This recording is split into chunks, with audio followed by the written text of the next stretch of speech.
Bakit natin nasabing maraming nagulat, mga kaibigan, dito sa speech ni PBBM? Okay, eto kasi yan, mga kaibigan, no? Eto kasi yan. Dito po sa speech ni PBBM, meron po ditong part na, okay, alam naman natin, di ba? Nasa Davao del Norte sila. Pag sinabi mong Davao, kahit yan ay Del Norte or De Oro, basta pag nasa Davao ka, ang sinasabi ng mga tao ay Duterte yan, Duterte yan. Pero mga kaibigan, iba po ang nangyari. Iba ang nangyari, mga kaibigan. Lumabas ang paghanga ng mga tao sa ating Pangulo. At alam niyo ba, mga kaibigan, sabi ng kasama namin, no? Marami doon, mga kaibigan, na una usap-usap sila, no, na yung parang ano sila kay PBBM, no, parang hindi nila masyadong type si PBBM. Tapos, mga kaibigan, alam niyo ba, nung nagsalita nung paglabas ni PBBM, nung nagsalita ng ating Pangulo, mga kaibigan, napahanga ang Davao del Norte. At alam niyo ba, mga kaibigan, anong sinasabi ng mga tao doon? Ito yung maganda.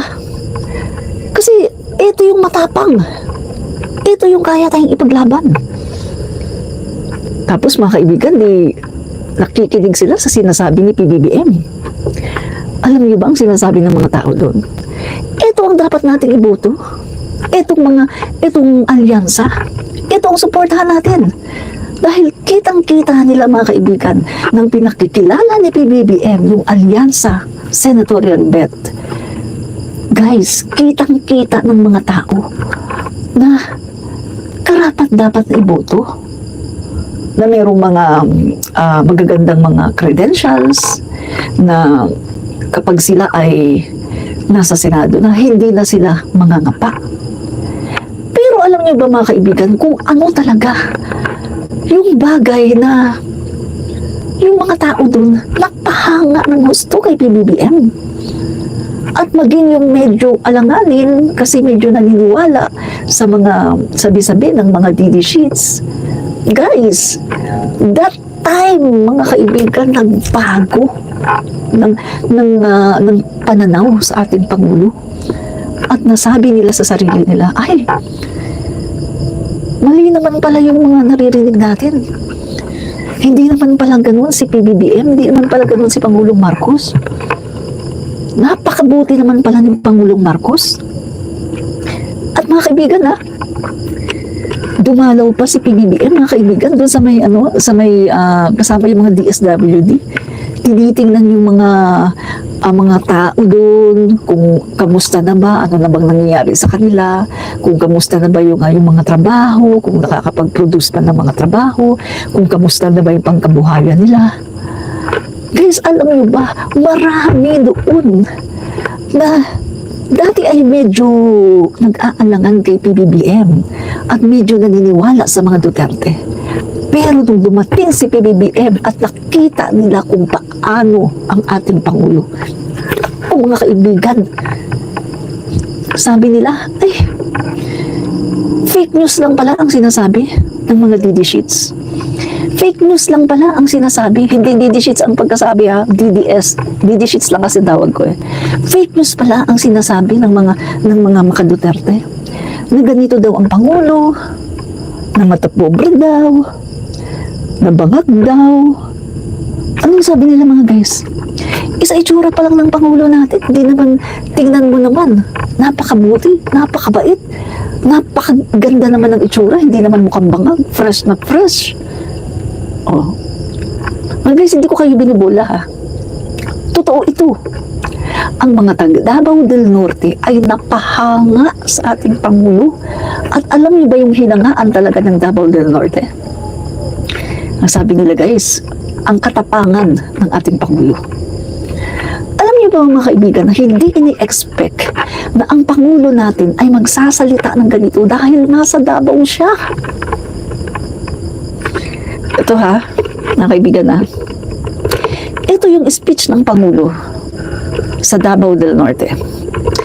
Babasahin ko yung ano mga kaibigan ha, yung ano lang yung mga linya na nagpahanga sa Davao del Norte. Babasahin ko ha. Okay. Sabi dito mga kaibigan, ang sabi ni PBBM, no? Ito yung nagpahanga talaga sa Davao del Norte. Mga kaibigan, no? Pinahanga ni PBBM ang buong Davao del Norte. Ito yung sinabi niya.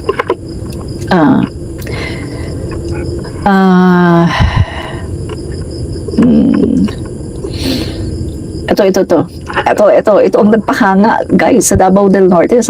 Ang sabi ng mga taga Davao del Norte, hindi daw nila aakalain na sasabihin ito ni PBBM kasi nasa Davao siya.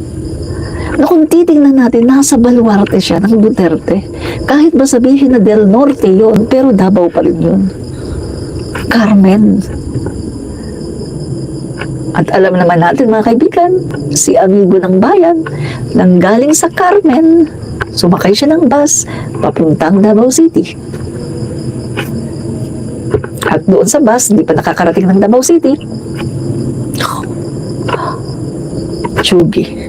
Diba? So mga kaibigan, ito ang part na ito na talagang ang mga taga Davao del Norte ay napahanga ng gusto kay PBBM. At ang sabi, hindi daw akalain na sasabihin ito ni PBBM. At sobrang napahanga sila dahil ang tapang daw pala ng Pangulo natin. Walang sinasanto kumbaga. Eh syempre Marcos yan eh. Marcos yan eh. Matapang talaga yan. Hindi yan umuurong. Ang Marcos, matapang yan guys. Hindi umuurong yan. Rhea, good evening po Ma'am Admin Rich. Good evening din po sa inyo, Rhea. Yan. So ito mga kaibigan ha. Ito. Pakinggan nyo ha. Itong sinabi ni PBBM. Narinig lang natin noong isang araw. Wala daw pag-asa. Siguro sa kanila walang pag-asa. Kaya papatay na lang sila ng 15 na senador. Talagang sa bagay, mahirap naman yung ibang tao ang iniisip lang nila pagka ang kaisa-isang solusyon sa lahat ng problema ay pumatay pa ng Pilipino. Nakakapagtaka kung bakit ganon. Alam niyo ba mga kaibigan, hindi akalain ng mga Dabawenyo na sasabihin niya ni PBBM kasi nandun siya sa baluarte ng Davao. Nandun siya sa baluarte ng Duterte at ng Kibuloy. Pero wala siyang takot na sinabi niya yun sa harap ng mga Dabawenyo na kung saan baluarte yun ng Duterte eh. Kahit sabihin mo pang Del Norte yan. Pero at least Davao yan. Diba? Kaya mga kaibigan, ang sabi di umano ng mga taga Davao, ito ang kailangan natin. Mabuti na lang meron tayong ganitong Pangulo na talagang matapang. Hindi puro salita, hindi puro ngaw-ngaw na ngaw-ngaw, pero ipinapakita ang tapang. At nung pinakilala ng Pangulo yung kanyang nagsasalita ang Pangulo, grabe mga kaibigan, ang hiyawan. Talagang ang daming mga tao nag-cheer talaga sa Pangulo. Mga kaibigan, parang hindi mo masyadong i-expect na gano'n kasi Davao yun eh. Davao del Norte yun eh. Mindanao yun eh. So hindi mo masyadong i-expect na talagang mag-cheer sa kanyang mga tao. Pero doon mga kaibigan, nag-cheer sa kanya ang mga tao. Ano pa? Sabi pa niya dito sabi pa niya dito, ngunit maiintindihan mo rin dahil kung ako nga ay nasa kabilang partido at itong mga ito ang kaharap natin, ay naku, baka sasabihin ko mahirap na kampanya ito dahil mabigat ang kalaban. Mabigat ang kalaban dahil tingnan nyo muna kung kikilatisin natin sila ng isa-isa, napakatingkad po ng mga record nila. Napakaganda ng kanilang mga naging performance sa kanilang iba't ibang inuupuan na mga posisyon sa pamahalaan. Kaya't isa-isa silang magaling. Pinagsama-sama pa natin silang lahat ay talagang nakakagulat na ang kanilang tibay at lakas. Kaibigan, no? So binanggit ng Pangulo natin, no? Kung sino-sino to. Senator Cayetano, Lacson, Lapid, Marcos, Pacquiao, Revilla, Soto, Tolentino. So binanggit ng Pangulo natin, no? Tapos mga kaibigan, sabi pa niya dito, nakita niya naman itong mga nakaharap po sa inyo. Sila ay sanay na. Kapag upo nila, pag nakaluklok na sila sa kanilang hinahabol na posisyon, hindi na po sila magtataka kung ano ang gagawin nila. Hindi na po magtatanong kung kani-kanino kung ano ang dapat gawin. Alam na po nila ang trabaho. Alam na po nila kung sino ang kailangang kausapin. Alam na po nila kung ano ang pinakamainam na paraan para mabigyan tayo ng mas magandang serbisyo. Tapos mga kaibigan, no, so binanggit ng Pangulo, no, lahat-lahat, no. Mamaya mga kaibigan, eto, binanggit niya yung mga achievements nitong kanyang mga senador. Pagkatapos mga kaibigan, pagkatapos niyan, ang sabi niya dito mga kaibigan, dito na tayo sa ano,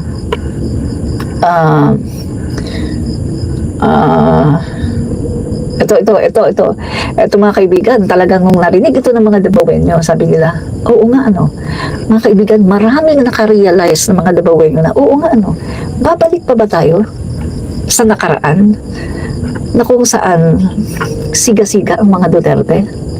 Naisip ito ng mga Dabawenyo, guys.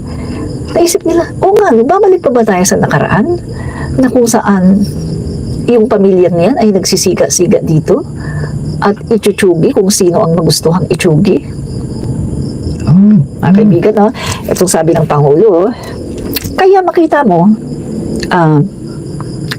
hindi lang magaling ang ating mga kandidato sa kanilang trabaho. Hindi lang sila nagmamahal. Kung hindi, nauunawaan nila at nalalaman nila kung ano ang hinihiling at kinakailangan ng taong bayan kahit sa buong Pilipinas. Hindi lamang doon sa mga lugar na pinanggagalingan nila. At alam niyo po, ang mas mahalaga pa diyan, hindi lang bukod sa kanilang talino, bukod pa sa kanilang galing, bukod pa sa kanilang karanasan, maipagmamalaki po natin na sila ay walang bahid ng dugo ng pinatay na libo-libong Pilipino noong extrajudicial killings. Wala po silang kinalaman dyan sa mga ganyang klase. Guys, alam niyo ba? Nung sinabi ito ni PBBM, napahanga ang mga Dabawenyo.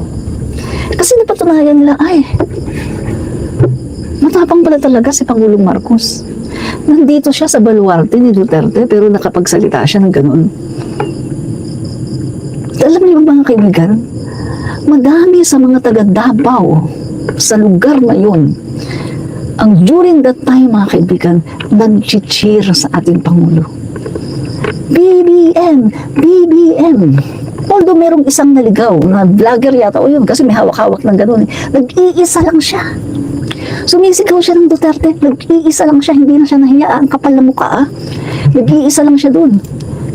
Karagatan ng mga tao. Ang dami-daming tao. Mga taga Davao del Norte. Ang sinisigaw, BBM. Pero siya mga kaibigan, nag-iisa lang siya. Vlogger yata yun. May hawak-hawak na ano eh. DDS vlogger yata yun eh. Sumisigaw siya ng Duterte. Pero mga kaibigan, yung mga tao sa tabi niya, anong sinasabi? May sumigaw din, BBM! BBM! Malalakas. Sumigaw, gumanti ng BBM. So doon pa lang mga kaibigan, makikita na natin guys, na wala na talaga ang Duterte. Talagang ang mga Duterte mga kaibigan ay isinusuka sa kanilang sariling baluarte. Kasi Davao del Norte, at least baluarte nila yan, Davao yan eh. Isinusuka na sila. Wala namang kaibigan.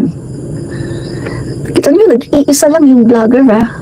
Nag-iisang vlogger, DDS, may hawak na, yung pang-vlog, may hawak siyang gano'n. Sabi niya, Duterte, Duterte. Nag-iisa lang siya, ha? Oh, anong nangyari? Oh, sinigawan siya, BBM, BBM. Yung mga nasa paligid niya, sumisigaw ng BBM. Sabi ko sa kanya, mga kaibigan, wala na talaga ang mga Duterte. Talagang panis na sila talaga. Panis na, laos na ang mga Duterte. As in, laos. Wala na mga kaibigan. Laos na sila. Tapos, ito pa mga kaibigan, ha, sinabi ni PBBM, ha. Ito pa yung sinabi niya. Wala sa kanila ang kasabwat sa pagbubulsa ng sako-sakong pera at pinagsasamantalahan ang pandemya at nagbulsa ng maraming pera. Pinabayaan na lang na iyong ating mga kababayan ay mamatay sa sakit, ay magkasakit o mamatay. Guys, sinabi to ni PBBM sa Davao del Norte, baluarte ni Rodrigo Duterte. Malaking sampal ito kay Duterte. Bakit? Kasi hindi umangal yung mga tao, mga kaibigan. Nung sinasabi ito ni PBBM, hindi umangal ang mga tao. Nag-cheer sila.